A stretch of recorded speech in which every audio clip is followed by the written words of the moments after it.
Welcome and blessings, everyone.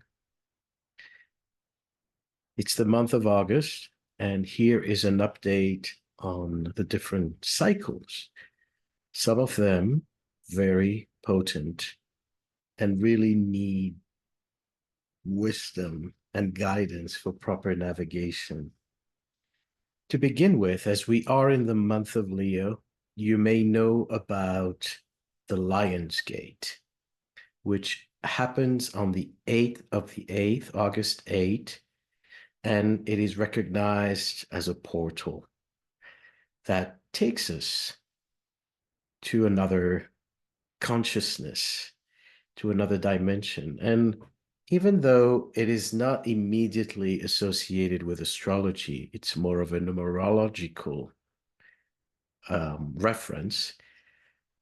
There are connections to the force of the lion and to the meaning of shamanism.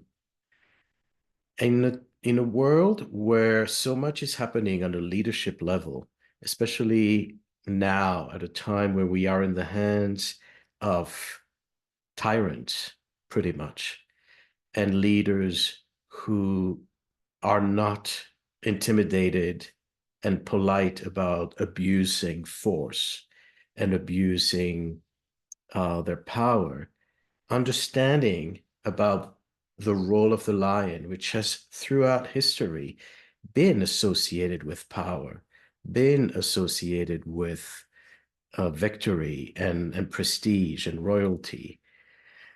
It is immediately connected to our own astrological experience in history. Lions represent the fire, and fire is the most inaccessible of all elements. It had to be domesticated. It took a long time for humanity to harness fire. And this is why the lion is here. It's the keeper of the fire. So check this video. I believe it will be inspiring for you. And we'll speak about Sirius, the brightest star in the sky, brightest light after sun, obviously, and the moon and Venus. Sirius is seriously present, not only visually, but also in ancient cultures. Many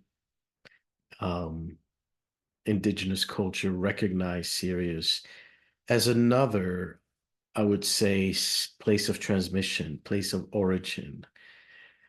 And so while I'm exploring that in the Lion's Gate video, we are ahead of a Jupiter, Sirius, and Venus conjunction at 14 Cancer. So a lot to unpack. And I was rushed to do this video because there's so much going on, and it's important to have some time to actually lead into those events. So the big thing that is happening just around the corner, and you already feel the energy gathering, is the Mars lining up on the sign of Libra. So 0 cardinal, then 1 cardinal, and it will oppose Saturn, Neptune in Aries. At the same time, it will trine Uranus and Sedna in Gemini and Pluto in Aquarius on the other side. So there's a grand air trine that forms a kite formation with Saturn, Neptune. And as it is, we need to understand astrologers tend to idealize grand trines, but they are not safe, especially when there's an opposition to form the kite. The opposition dominates the trines. It's much stronger. It involves Mars and Saturn, which are in the sign of Aries, ruled by Mars. So Mars in its opposite sign opposing Saturn. And that, my friend, is not a light pleasurable time at the beach in this northern summer time. It is very contentious. So in our own lives, what this basically means is speaking to power. Mars is me defending myself, standing up for my rights. Saturn is the authority figure. So there's a confrontation with authority figures. Now, you may be the authority and people may confront you, justifyingly or not. You know, each story has its own spin and its own context. But it is a time where there is a lot of protesting. So people, our current leader, which I mentioned, our current tyrants, especially with the Saturn in Aries, are being tested in the way they use power. And because Saturn Neptune is an energy that can bring an erosion. Neptune is the ocean eating at the rock, eroding the rocks. We see all our systems eroding. We see our moral compass eroding. It's okay, to bend the rules, to basically violate principles that have always been in place. And on some occasions, it's important to redefine our foundations and our structures. But when it is done with a deliberate intent for self-serving, purposes, as it is very much the case in our days, then the corruption basically leads to this erosion of systems, erosions of regimes. Now revisit that video, several videos that I posted earlier, the one specifically on Saturn, Neptune. Then there's the one on a Trump administration this year and the following years. And, understand how to best navigate this time, because whatever happens out there is also what's happening in your own private space. So as we see this opposition, there is a movement of protest. There is a movement of defiance of those who are in control, in power. But it is also a time where we individually need to stand up and be rigorous in our way of doing things. So you need to be strategic with the Mars-Saturn opposition.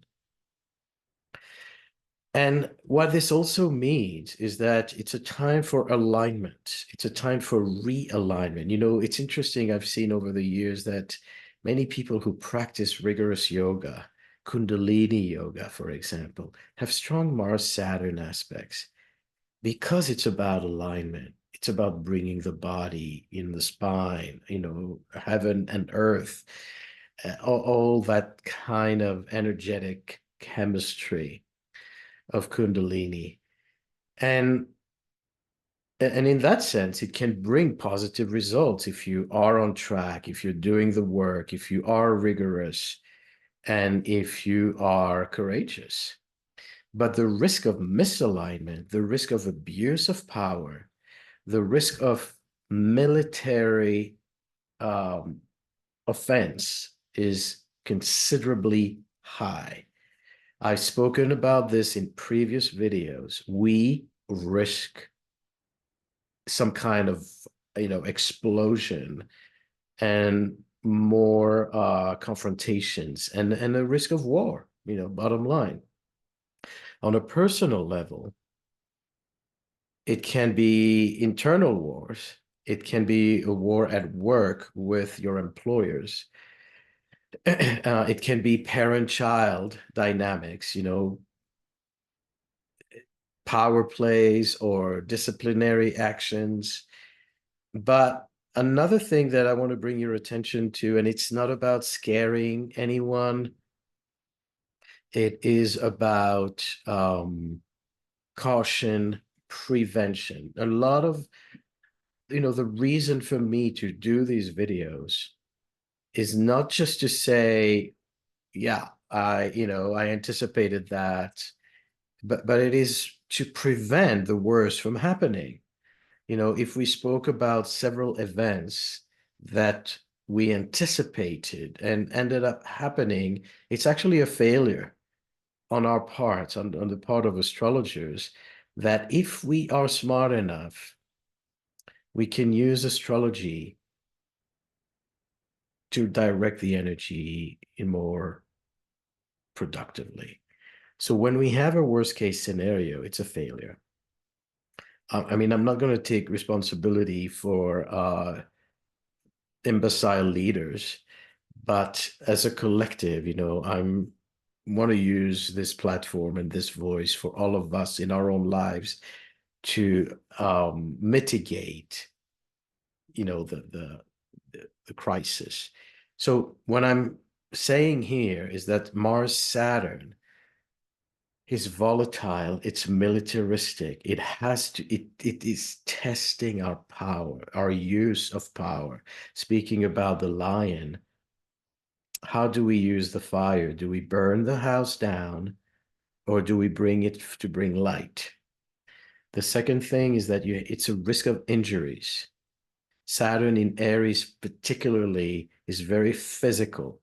Mars opposition can bring injuries, can bring kidney injuries, knees, just physical structure.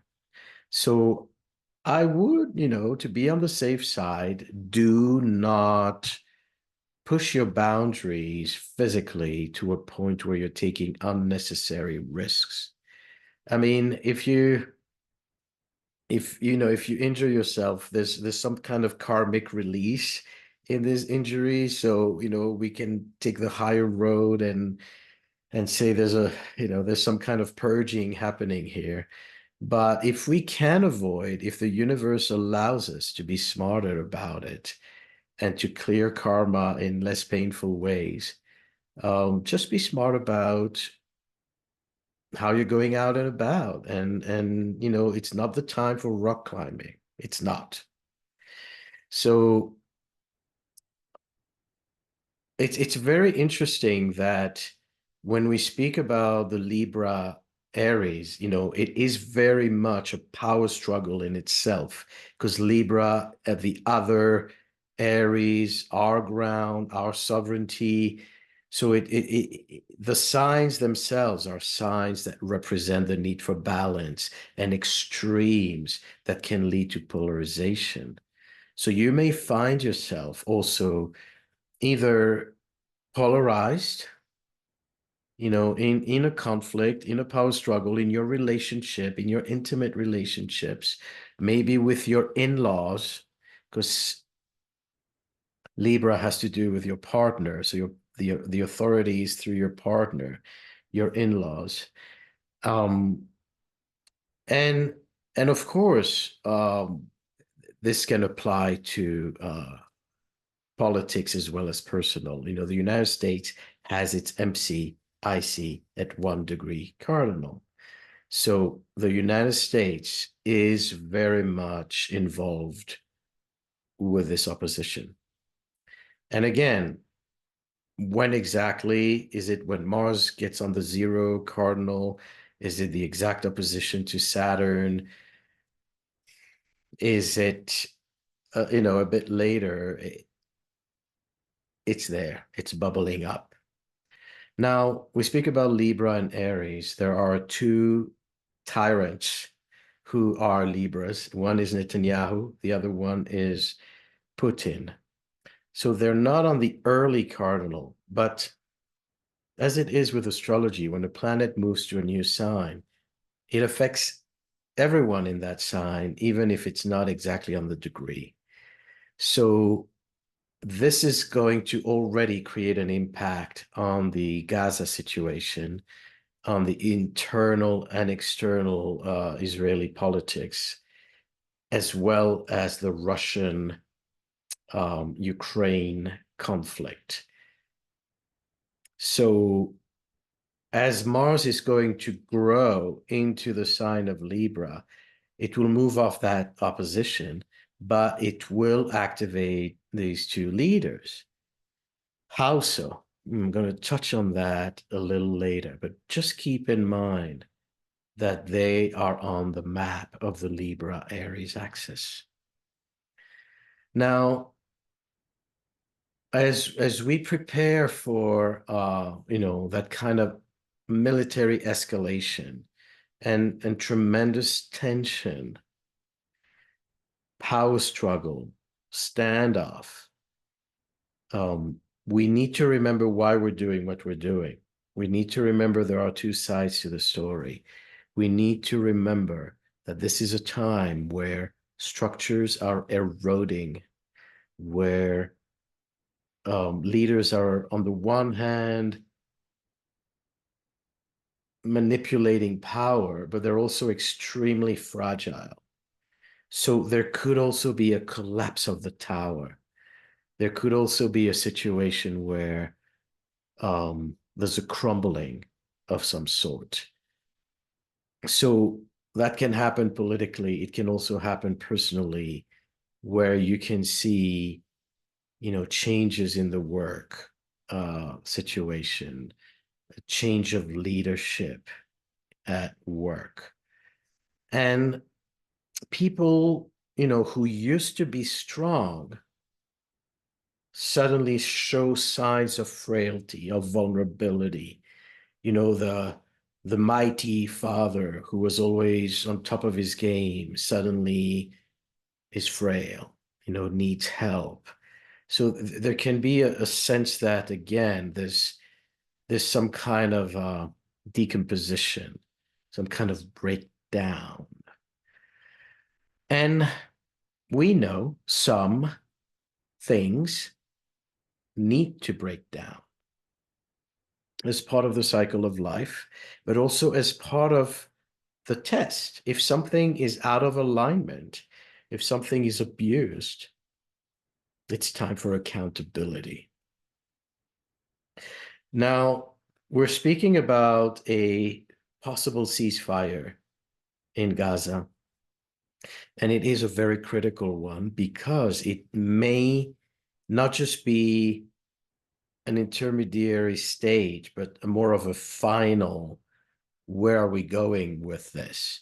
So the pressure to demilitarize Hamas, the pressure to release all the hostages, who are in absolutely degraded situation and will not hold much longer. And the killing, the morality, the loss of conscience that is happening with the abuse of force in Gaza, all these things can be negotiated, can be addressed, can be on the table during this time. And that also means possible breakthrough, possible breakdowns. If we speak about demilitarizing, if we speak about standing up for yourself, which way will it go? Who is going to win this standoff? And, there's going to be a little bit of everything. There's going to be those who will collapse. There's going to be those who will be the heroes. And there are going to be those who will try to, again, assert intimidating power. So will this ceasefire actually happen when you have a Mars-Saturn opposition? It's a tough question because on the one hand, if we look at the chart of Israel, it's going through a Venus return in Cancer, which supports an agreement. um, and reconciliation of sorts. But then Mars will square that Venus. It's going to hit 4 degrees Libra. Where will it go? Will it be strong enough to withstand that? Soon after, right, on August 11, we have this massive and powerful conjunction between what is considered astrologically as the benefics. Jupiter and Venus are on the 14th degree of Cancer, which is an exaltation degree for Jupiter. And it is conjunct the fixed star Sirius, which has this, is a point of origin. It's a powerful degree of ancestry, of higher guidance, of animal consciousness. You know, it's in the constellation of the dog, which has to do with the wolf, which has to do, with the power of the moon, the power of Cancer, as well as the lion. So these are prophetic times in many ways. I would recommend, if you wake up early, and if you're in the north, it's very early because there's a lot of, early sunrise. But Jupiter and Venus are rising and are now visible in the sky, which is part of that Lionsgate celebration. So instead of just having Sirius show up in the morning, you have Jupiter and Venus. All the brightest stars are rising before sunrise. So if you need to activate something in your life, if you need money, if you need love, if you need healing, if you need support, talk to them, show up, but bring it collectively as well. Bring abundance to all those who are now deprived of humanitarian help because they gutted, the biggest humanitarian agency in the world.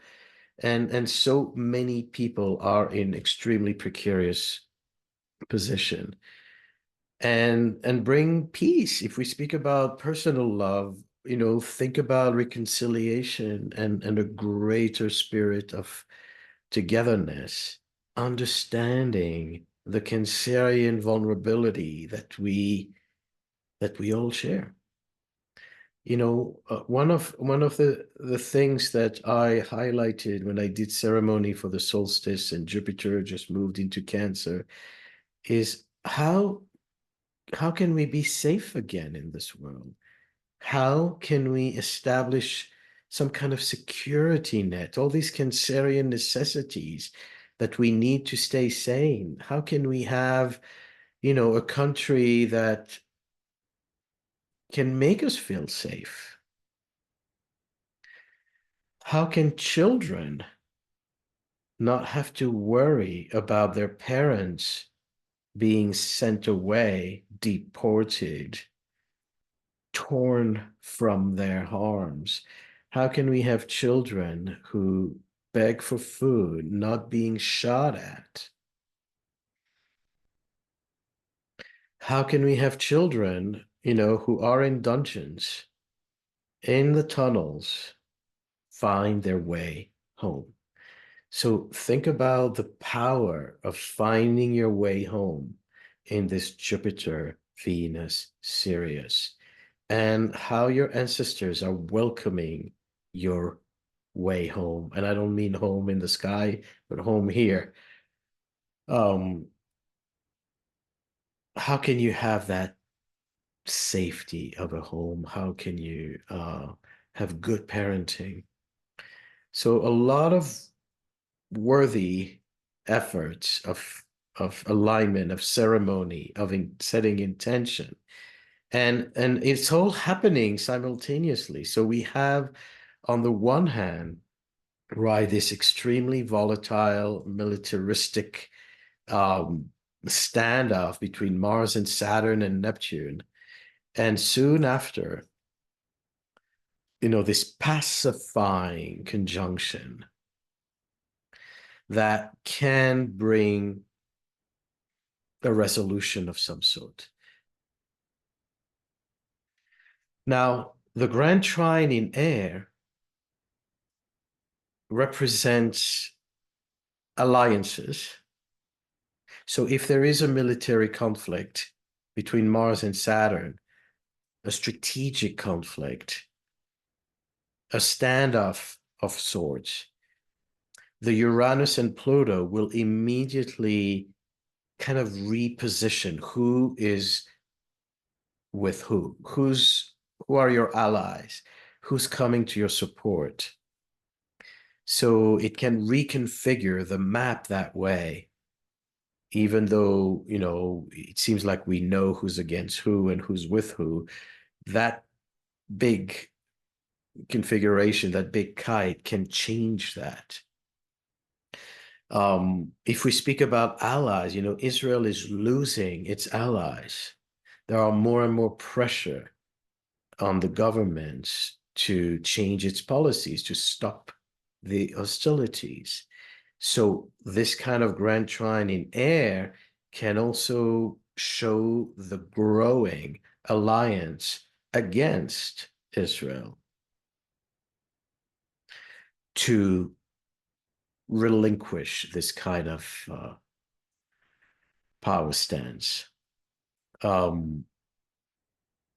It can also affect technology and trade, right? We're speaking about tariffs and how, Trump is born with a Venus in Cancer conjunct Saturn. And it's all about withholding affection. Cancer, Venus in Cancer conjunct Saturn. It's all about that feeling that he has the money, he has the power, he could help you, but he is going to extort affection.